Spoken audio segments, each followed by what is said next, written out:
नमस्कार। नमस्कार, नमस्कार। और क्या हाल चाल है? बहुत बढ़िया, बहुत बढ़िया। चलिए आज हम मेरा भी ठीक है। चलिए आज हम एक स्पेशल डिस्कशन करते हैं स्पेशल टॉपिक पे। जी।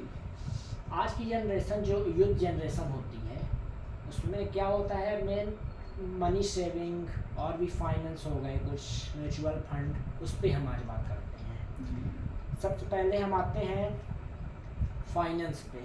हम्म। फाइनेंस कंपनियां जो होती हैं उस पे हम क्या क्या अपने टर्म आगे के लिए क्या क्या प्लान कर सकते हैं? देखो, मनी मार्केट बहुत बड़ा है बेसिकली, ठीक है। उसमें मल्टीपल चीज़ें हैं, मल्टीपल फील्ड्स हैं, मल्टीपल सेक्टर्स हैं। बहुत बड़ी चीज़ें हैं। अगर आप फाइनेंस की बात पूछ रहे हैं कि फाइनेंस में एक होता है कि आप मनी सेविंग पे काम कर रहे हैं आप, ठीक है। दूसरा होता है कि फाइनेंस फील्ड भी आप काम कर रहे हैं जो अकाउंट पे आता है। उसमें मल्टीपल सेक्टर्स, उसमें भी मल्टीपल सेक्टर होते हैं। आज की जनरेशन को ऑब्वियस फाइनेंस की बहुत ज़्यादा एक नॉलेज इम्पोर्टेंट है। मतलब नॉलेज के इन द सेंस है कि उनको ज़रूरी नहीं कि हर कोई इंसान उसी फील्ड में जाए या जाना चाहता है, ऐसा भी नहीं है। बट हाँ, बट बेसिक जो नीड है या बेसिक इंफॉर्मेशन जो होनी चाहिए फाइनेंस से रिलेटेड या मनी मार्केट से रिलेटेड, उनको पता होना चाहिए। क्योंकि आजकल का जनरेशन क्या हो गया है ना, आज का जनरेशन फास्ट एंड फ्यूरियस में चल रहा है। उनको यही नहीं पता कि लाइफ में उनका गोल क्या है, कोई क्लियरिटी नहीं है और चलते जाते हैं। हम बात करते हैं कि आज के यूथ जनरेशन जैसे कोई ज़्यादा बड़े घरों से आते हैं, कुछ ज़्यादा वो होते हैं, उस पर हम बात करते हैं बेसिकली कि आज की यूथ जनरेशन को मनी सेविंग कैसे करनी चाहिए। दैट्स अ वैलिड क्वेश्चन और बहुत इंपॉर्टेंट क्वेश्चन है आज की जनरेशन के। मैं अपने व्यूअर्स को भी बताना चाहता हूँ कि मनी सेविंग का सबसे पहले कि आप उसको बहुत बड़े थॉट से मत देखिए। मनी सेविंग हम बेसिक से स्टार्ट करते हैं, ठीक है। बेसिक इन द सेंस है कि आपके पास लेट सपोज कॉर्पस है, मतलब एक फंड है, मनी अच्छा खासा अमाउंट है आपके पास, आप चाहे अकाउंट में हो या कहीं आपने रखा हुआ है, ठीक है। उसको आप इन्वेस्टमेंट कर सकते हैं और उससे मनी बना सकते हैं, उससे बिजनेस कर सकते हैं, बहुत सारी चीज़ें हो सकती हैं। बट लेट सपोज एक स्टूडेंट है, अभी कॉलेज पास आउट हुआ है, या इवन ये भी बोल दो एक दिहाड़ी मजदूर भी, हम बेसिक सी बात कर रहे हैं कि एक दिहाड़ी मजदूर भी, उसके पास भी लेट सपोज दिन के 500 रुपये अगर कमा रहा है, दैट मीन्स है कि 15,000 रुपये वो कमा रहा है, ठीक है। सबसे पहले हमारे किसी भी चाहे वो लो लेवल का बंदा हो या सबसे टॉप लेवल का बंदा हो, हमेशा यही सोचता है कि उसका गोल क्या है। सबसे इम्पोर्टेंट है गोल क्लियर करना। अगर आपके पास गोल क्लियर है, क्योंकि गोल का मतलब होता है कि आपको टारगेट अचीव करने के लिए आपने कुछ तो डिसाइड किया होगा कि आप जो भी पैसा आप कमा रहे हो, जो बचाना चाहते हो, उसका यूज कहाँ करोगे। आज की जनरेशन पे थोड़ा सा उनको प्रॉब्लम है, वो थोड़ा कंफ्यूज रहते हैं। जो पिछली जनरेशन थी, बट वहाँ पे प्रॉब्लम क्या थी, उनके पास नॉलेज थी, एक्सपीरियंस था, प्लेटफॉर्म इतने नहीं थे, इसीलिए वो सिर्फ एक दो प्लेटफॉर्म पे ही इन्वेस्टमेंट करते थे जहाँ पे उनका कॉर्पोरेट इतना रेडी नहीं होता था, बट उनको क्लियरिटी थी, ऑप्शंस उनके पास इतने नहीं थे। बट आज के टाइम पे ऑप्शंस बहुत हैं, लेकिन लोग कंफ्यूज हैं। इसीलिए अगर छोटा भी है आपके पास अमाउंट, उसको सही डायरेक्शन में कैसे यूज करना है, उसके लिए मल्टीपल फील्ड है, मल्टीपल सेगमेंट है जिसमें आप इन्वेस्टमेंट कर सकते हैं। बेसिक हम बोलते हैं, अगर जैसे कोई 15,000 रुपये महीना कमाने वाला है तो वो भी ट्राई कर सकता है 500 रुपये से, 500 रुपये महीने से भी स्टार्ट कर सकता है। बट आपको गोल क्लियर करना पड़ेगा कि आपका वो जो इन्वेस्टमेंट है किस पर्पज़ से है। हमेशा एक चीज़ ध्यान रखनी चाहिए, किसी भी फील्ड का हो या कहीं भी इन्वेस्टमेंट आप कर रहे हो, मैं किसी पर्टिकुलर ये नहीं बोलूँगा कि आप इस पर इन्वेस्टमेंट करिए या इस पर करिए, मैं सिर्फ ऑप्शन बताऊँगा कि आप अगर कुछ भी इन्वेस्टमेंट कर रहे हैं, हमेशा प्लान करें लॉन्ग टर्म के लिए। अगर आपके पास लॉन्ग टर्म के लिए टाइम है तो लॉन्ग टर्म के लिए प्लान करिए। उससे क्या होता है कि आपके पास अच्छा खासा कॉर्पस रेडी होता है, उसका भी आप अच्छे से यूज कर सकते हैं, उसको आप फर्दर इन्वेस्टमेंट भी कर सकते हैं, उसका यूज भी कर सकते हैं। एग्जाम्पल के लिए मैं बताऊंगा, 500 रुपये से लेकर मैं चलता हूँ, ठीक है। 500 रुपये क्यों ले रहा हूँ, क्योंकि आज के स्टूडेंट लाइफ हो या हमारा लेबर जो होते हैं, जो काम करते हैं, ठीक है, उनके पास इतना ज़्यादा फंड नहीं होते ना, पैसे होते, डेली दिहाड़ी होते हैं। बट अगर वो महीने के 500 रुपये अगर बचा सकते हैं, 500 रुपये पर डे कमाने वाला अगर महीने के 500 रुपये भी बचा लेता है कि हाँ भाई हमें इसको सही डायरेक्शन में इन्वेस्टमेंट करना है, उसके लिए उसके पास मल्टीपल ऑप्शंस हैं जो इन्वेस्टमेंट करता है।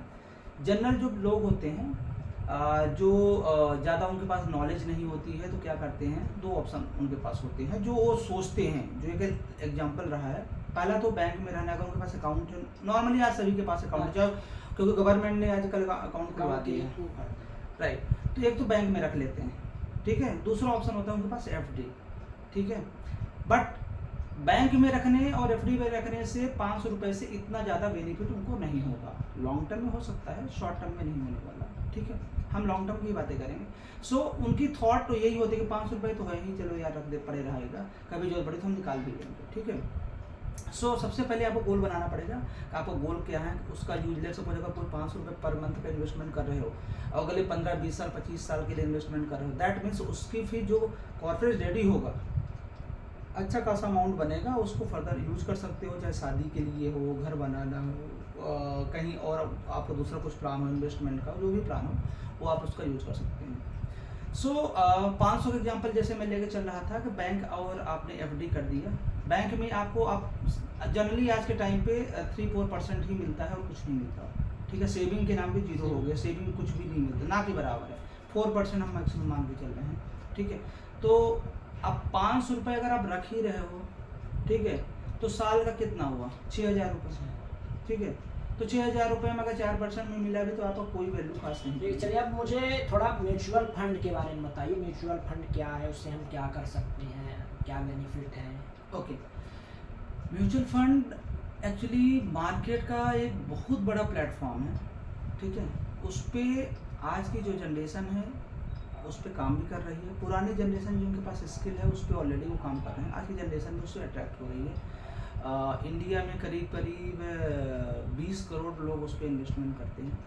म्यूचुअल फंड एक प्लेटफॉर्म है बेसिकली। म्यूचुअल फंड ये नहीं कि म्यूचुअल फंड आपने नाम सुना इन्वेस्टमेंट कर दिया, ऐसा नहीं होता है, ठीक है। एक प्लेटफॉर्म है, ठीक है। उसके अंदर मल्टीपल सेगमेंट्स हैं, मल्टीपल चीज़ें हैं। जैसे आप SIP का नाम अगर आपने सुना होगा, ठीक है। SIP मतलब सिस्टमैटिक इन्वेस्टमेंट प्लान, ठीक है।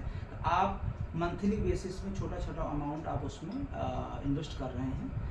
और जैसे मंथली आप आजकल तो एक ऑप्शन और आ गए हैं SIP के अंदर, आप उसमें वीकली, डेली, इस तरह का भी ऑप्शन आ गए हैं। SIP की आपने बात की है, SIP के थोड़ा मेरे युवाओं को बताइए, यूथ जनरेशन को जो आजकल सेविंग नहीं कर पा रहे हैं, वो अगर मंथ के 100 रुपये या दिन के 100 रुपये भी सेविंग करें, उनके लिए थोड़ा कुछ बताइए। सो आज के टाइम पे नो डाउट पैसा सबके लिए वैल्यूएबल है, ठीक है। सो जैसे मैंने बताया SIP सिस्टमैटिक इन्वेस्टमेंट प्लान है। सो आज का जनरेशन को कम से कम इतना सोचना चाहिए कि जितनी वो लाइफ एंजॉय कर रहे हैं वो बिल्कुल करना चाहिए, बट एटलीस्ट थोड़ा सा अपने बारे में सोचिए कि थोड़ा बहुत अमाउंट अपने सेविंग में बैकअप के लिए रखें, ठीक है। वो जो अमाउंट है ज़रूरी नहीं है कि वो सारा है। मुझे सपोज वो बंदा जो भी लोग जो भी करते हैं, जो आजकल के युवा हैं, ठीक है, मान लो 20,000 रुपये कमा रहे हैं, 10,000 रुपये कमा रहे हैं, 50,000 रुपये कमा रहे हैं, अगर थोड़ा भी अमाउंट वो अपने सेविंग के लिए बचाते हैं, ठीक है। सो जो एक स्टैंडर्ड फॉर्मेट है इन्वेस्टमेंट का SIP में, वो 500 रुपये मंथली से होता है। बट आजकल और भी ऑप्शन आ गया कि हमारे पास जो बताया ना, म्यूचुअल फंड में बहुत सारी कैटेगरी आ गई हैं। उसमें से डेली इन्वेस्टमेंट भी होता है, 20 रुपये से भी होता है, 50 रुपये से भी होता है, ठीक है। बट एज स्टैंडर्ड आप 500 रुपये से इन्वेस्टमेंट स्टार्ट करते हैं, वो युवाओं के लिए बहुत बेनिफिट होगा। क्यों होगा?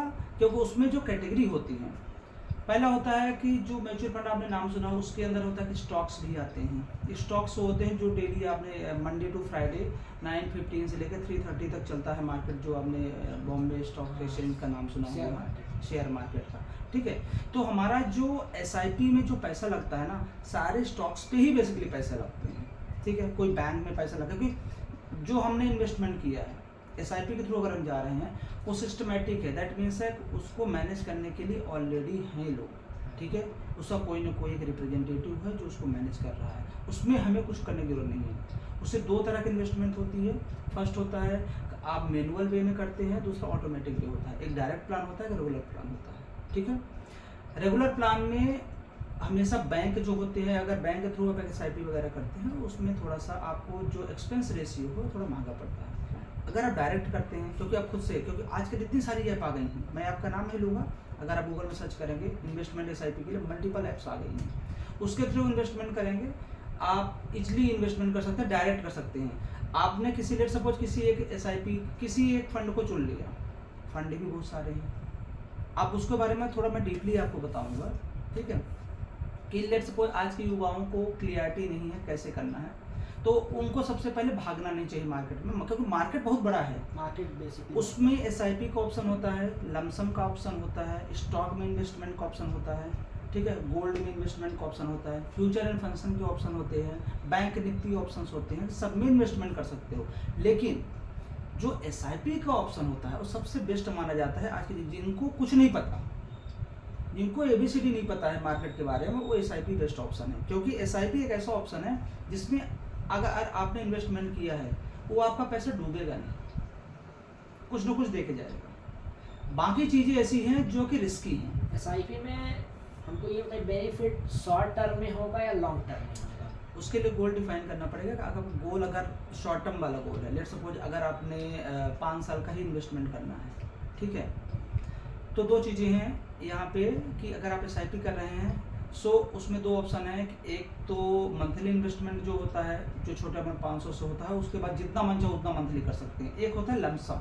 लमसम में होता है कि एक आपके पास अच्छा खासा पैसा है, जैसे 50,000, लाख रुपए, 2 लाख, जितना भी पैसा है एक साथ लगा देंगे, बाकी छोड़ दीजिए, ठीक है। बेनिफिट दोनों में है, ठीक है, बट शॉर्ट टर्म में आपका गोल लंबा नहीं है, इसीलिए कोशिश करनी चाहिए शॉर्ट टर्म में जो हमारे कैटेगरी होती है, जैसे एसआईपी में इन्वेस्टमेंट करते हैं ना, तो उसमें कैटेगरी होती है कि आप लार्ज कैप में लगा रहे हैं। अब इसके बारे में बताऊंगा आपको, large cap, mid cap, small cap, ठीक है, एक क्राइटेरिया बना होता है। तो जो अगर आपका शॉर्ट टर्म प्लान है तो हमेशा लार्ज कैप पे पैसा लगाना चाहिए। लार्ज कैप का मतलब होता है कि इंडिया की टॉप 250 जो कंपनी होती है टॉप की, रिलायंस से लेकर के टॉप 250 जो कंपनियां होती है वो लार्ज कैप में काउंट होती है, ठीक है। उसके बाद 250 से 500 की जो कंपनियां होती है वो मिड कैप में काउंट होती है। उसके बाद जो कंपनियां सारी स्मॉल कैप में काउंट होती है। लार्ज कैप में अगर आप पैसा लगा रहे हैं उसका जो आपका रिटर्न है compare to mid cap small cap थोड़ा सा कम रहता है, बट उसमें रिस्क भी कम रहता है। कम का मतलब ये नहीं बहुत ही कम रहता है। मिनिमम जो एवरेज माना गया है वो आपका 12% माना गया है मिनिमम, ठीक है। इसके बाद हम मिड कैप में इन्वेस्टमेंट कर सकते हैं और स्मॉल कैप में कर सकते हैं। अगर आपके पास टाइम है तो मिड कैप स्मॉल कैप में करिए, आपको अच्छा खासा कैपिटल भी होगा। और इसके बाद तो चलिए ठीक है, थोड़ा गोल्ड के बारे में हमको बताइए। गोल्ड के बारे में है कि गोल्ड पे इन्वेस्टमेंट आप कर सकते हैं। गोल्ड में भी मल्टीपल ऑप्शन है कि आप उसमें मंथली इन्वेस्टमेंट कर सकते हैं, उसमें डायरेक्ट इन्वेस्टमेंट भी होता है। अब जैसे आप समझ रहे हैं गोल्ड एक ऐसी चीज़ है, गोल्ड का रेट प्लस माइनस होता है क्योंकि ग्लोबल पे चलता है। इंडिया में कितना रिजर्व रखा हुआ है और साथ में कितना इंपोर्ट एक्सपोर्ट होता है, तो ग्लोबल मार्केट जो इंडेक्स जो शो करता है वो ग्लोबल का वो इंडिया में रिफ्लेक्शन होता है। लेकिन लास्ट 20 ईयर का जो गोल्ड का रेशियो रहा है अच्छा खासा रिटर्न दिया है, मतलब एक है 3 गुना सुपर रिटर्न उसने दिया है। तो गोल्ड जब भी आप इन्वेस्टमेंट करिए, गोल्ड पे कर रहे हैं तो लंबे टाइम के लिए करना पड़ेगा। शॉर्ट टर्म में सोचेंगे तो हो सकता है कि आज अगर आपने इन्वेस्टमेंट किया है जो कि इस समय पे 1 लाख के आसपास गोल्ड चल रहा है, ठीक है, हो सकता शॉर्ट टर्म में करेंगे मे बी 80,000 हो जाए, बट लॉन्ग टर्म में करेंगे तो आने वाले टाइम में 1 लाख और 2 लाख भी होगा। अगर आप अच्छा पैसा अमाउंट करेंगे तो उसमें हो जाएगा। तो उसमें भी ऑप्शंस होते हैं, उसमें एसआईपी भी होती है, गोल्ड में भी एसआईपी होती है। गोल्ड में एसआईपी कर सकते हैं, एक साथ पैसा लगा सकते हैं, डायरेक्ट गोल्ड बाई कर सकते हैं, डिजिटल गोल्ड का भी ऑप्शन आ गया है, डिजिटल गोल्ड भी आप बाई कर सकते हैं। डिजिटल गोल्ड ये होता है कि आपने बाई कर लिया, ऑनलाइन आपको सब कुछ दिख रहा है प्लेटफॉर्म पे, अब आप उसको सेल आउट करते हैं तो उतने का जो अमाउंट बन रहा है वो आपको मिल जाएगा, उसको आप डायरेक्ट जा करके मार्केट में परचेज कर सकते हैं। ठीक है, ये कॉन्सेप्ट है। ठीक है, चलिए आपने इतनी अच्छी जानकारी दी उसके लिए बहुत बहुत शुक्रिया। Thank you so much. And हमारे व्यूवर्स को भी है कि अगर आप कुछ भी इन्वेस्टमेंट कर रहे हैं सोच समझ के करिए एंड अपने पैसे को सेफ रखिए। Thank you so much.